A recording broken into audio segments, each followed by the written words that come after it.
You know, last week, E2 Blue, the fit maker, the Cowboy fit maker, you all know who he is, made an interesting point last week. He said that the Dallas Cowboys players are like a 9-2 team. The coaching, Jason Garrett, are a 2-9 team, which bounces out to a 6-5 team. And right now we're 6-6. Ready or not, here I come. You can't hide. Gonna find you and take it slowly. Hello everybody, I'm Cowboy Legends for Life, coming back at you again with another video. With my hope this will be the last one of the season. Or the last one to see, bro. Or you know, I hope you like the last one. But I'll tell you this, if you're a Cowboy fan, I don't think you'll like the last one because we lost again today. 2 in a row again. We lost to the Bills this time. And you know what? We didn't play well. Dak didn't play well. The front line damn sure didn't play well. The defense, once again, the major component of our team played like the shit they have been playing all season long. Nowhere near their capability. And it's not so much as us not playing well, as the Bills played very good tonight. And you have to hand it to them. They played well tonight in all 3 phases of the ball, just like Jason Garrett would always say. All 3 phases. You know what, though? I'm very happy in the sense that one thing about this, you know, this could be the end of Jason Garrett tonight, or we damn sure know that it could be the end of him, the end of the season. And it's just two prongs to this thing, okay? 2-prong attack. Either we win the division, which I still believe we will, or we'll win the division and Jason Garrett's fired anyway. I think that's a damn double good whammy for me. I accept that. We'll win the division, but he's fired anyway. Because once again, we're in the field, we're in the realm of mediocrity. And there's no one who personifies that than Jason Garrett. He is nothing but mediocrity. And I was listening to my man Stephen A. Smith, and congratulations to Stephen A. Smith to being the highest paid talking head out there, because he earned it, and he's been around for a long, long time, and he's done great shows, even though sometimes it gets on my nerves and pains in the ass. You know, he's not always right about everything, that's for damn sure. But he damn sure is a lot more worthy of his money than Greenberg. Mike Greenberg stinks. Period. I don't even watch his show. I haven't watched the show when he was with Golden. They were boring, and he's even more boring on Get Up. All right, so I'm happy for Stephen A. Smith. All right, and I will tell you this though. He said something very, very poignant last week as well. When Jason Garrett took over as interim coach, which I'm hoping that can happen right now, Jason Garrett turned to be 5-3 that year because Kittner was his quarterback, and Romo went down, and he was hurt for the rest of the season around that time, and they were 1-7 when he took over from Wade. Now remember, he was the damn coordinator. Don't forget that he was the coordinator when he took over. Okay. So it's just as much his responsibility for why they were losing as anybody who's going to blame more, or how Jason Garrett coaches. Okay, Jason Garrett has his own playbook, to tell you the truth. Okay, because of course he was the coordinator. But what was his experience before becoming coordinator of the Dallas Cowboys? Quarterback coach. Okay. All right. I got you. You know. Anyway.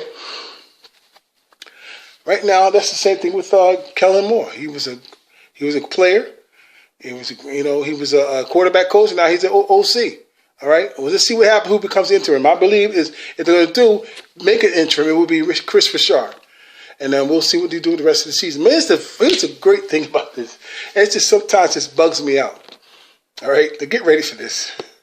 We were 3-0 from the beginning of the season, playing sorry teams, and yet again we have not beaten a above 500 team this season. Okay, we haven't. So we were 3-0 to start with. Now, with this loss, we're 3-6. those 9 games. 6-6 with 4 games to go. You know, they'll tell you that's more mediocrity than anybody, all right? And I would also say to you, and that's this, all right? And that is when he was, like I said, 5-3, and the following 3 seasons, and particularly the next 2 seasons when he was after taking over as interim, he became full-time coach. He was 8-8 that first season, his full season. 8-8 again the next season. And in each of those 3 years, each of those 3 years that he was 8-8 as head coach, his first 3 full years, he lost the chance to get to the postseason the last game of the season. To this time, folks, and now, reversing my feelings about what happened during that time, I no longer blame Tony Romo for a damn thing. Not one damn thing. Quarterbacks have bad games, period. But when you have a coach like this bastard, when you have a team play like this bastard, and other coaching that's not doing their jobs, I'm not going to blame the players no fucking more. Damn sure not going to play Tony Romo. I'm not going to blame him no more, all right? And so I put this on Jason Garrett because they lost the last game of the season to get to the postseason 3 straight years, 3 straight 8-8s, all right? And it just falls in there from there. It just goes on from there. All right. And I'll tell you this also. All right. We're 6-6 right now. Of course, you witnessed it with yourself. And the Eagles, even if they beat the Miami Dolphins this Sunday, we're still in first place. Even the fact that we won our first 3 games and now we're 3-6 in the following 9 games. What does that tell you about the Eagles and, of course, their fan base?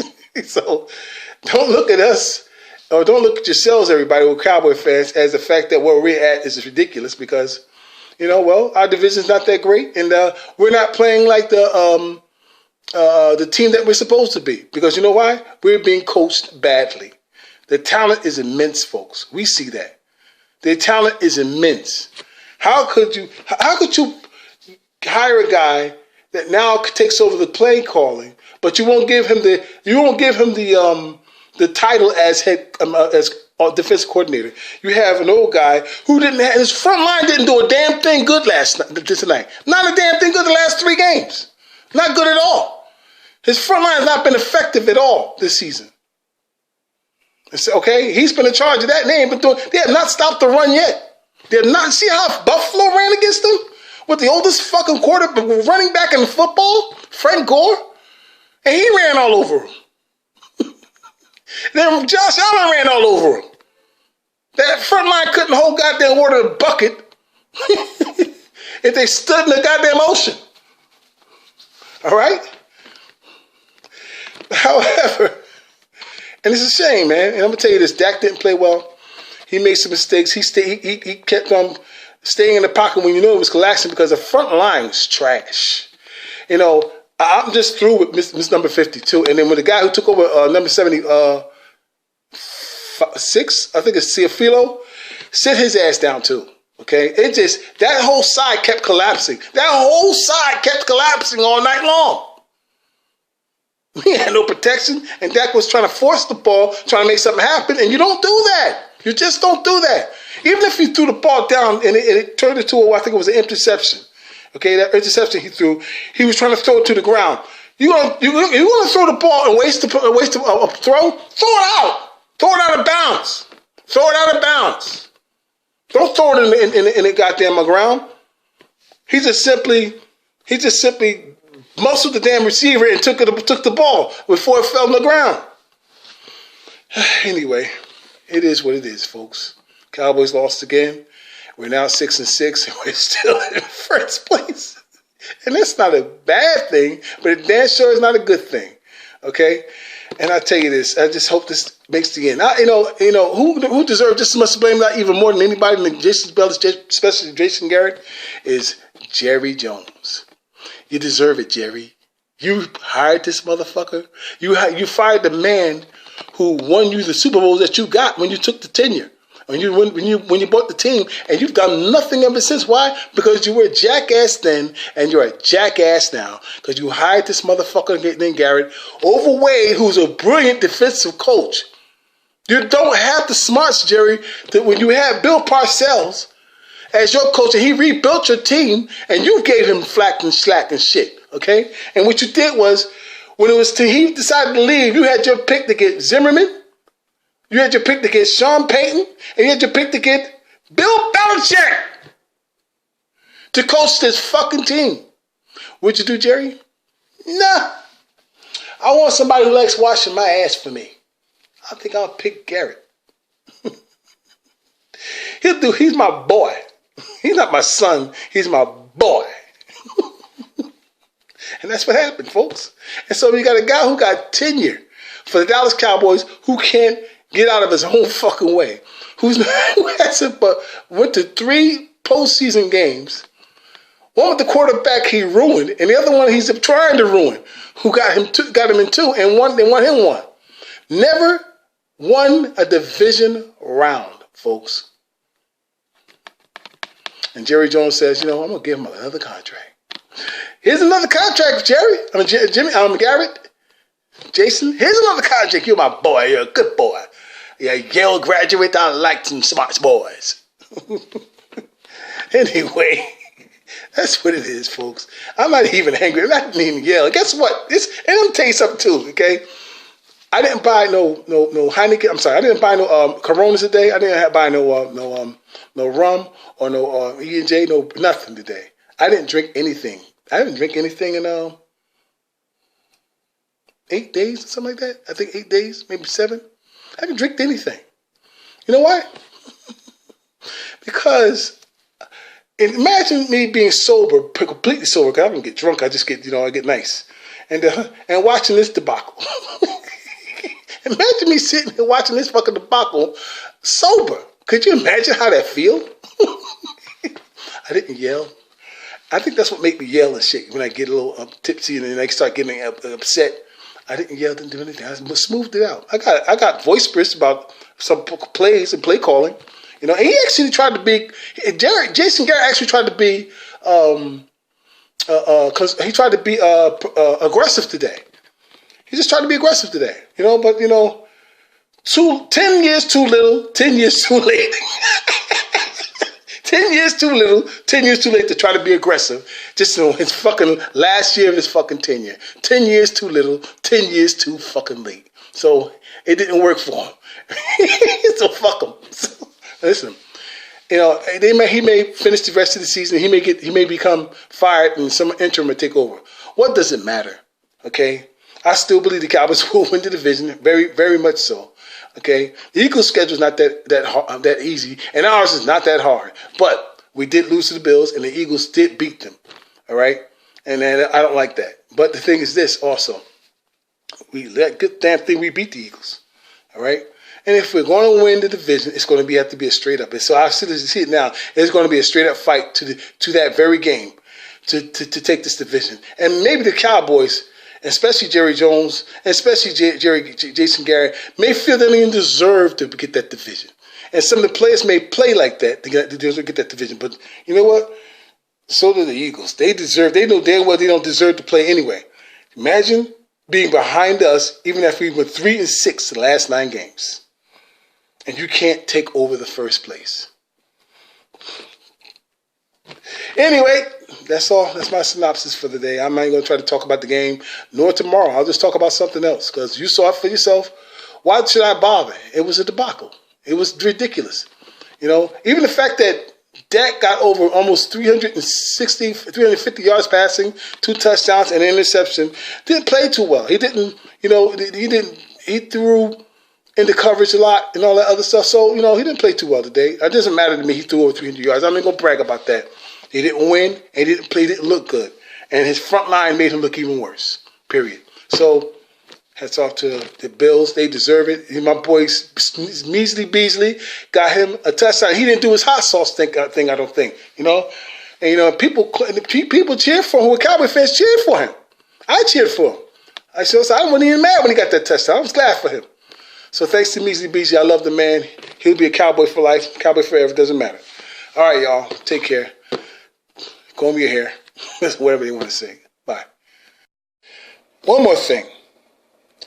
If Brett Maher is on this team next season, they deserve even more punishment than what they get now, okay? This bastard's got to go. Give me somebody who's going to kick a 55-yarder and nothing more. I'd rather have that who's going to kick it consistently and often, okay, than this bastard regularly missing field goals every single game he's played this year. And he's missed 2 tonight, okay? I mean, this guy regularly misses field goals. He makes a baby with fucking diarrhea less regular. Okay, so fuck Brett Maher. I don't know what the fuck they thought. Just because he can kick a 68-yard field goal don't mean shit to me, bro. If you can't goddamn make a 40, what good are you about your 60 and 67? Please, get rid of Brett Maher. Fuck him. I just can't take it anymore. All right, peace. Now that I escape, sleep, walk away. Those who correlate know the world ain't kick. Jail bars ain't golden gates. Those who fake, they break. When they meet their 400-pound mate, if I could rule the world, everyone would have a gun in the ghetto, of course, when get the up and on their horse. Kick around.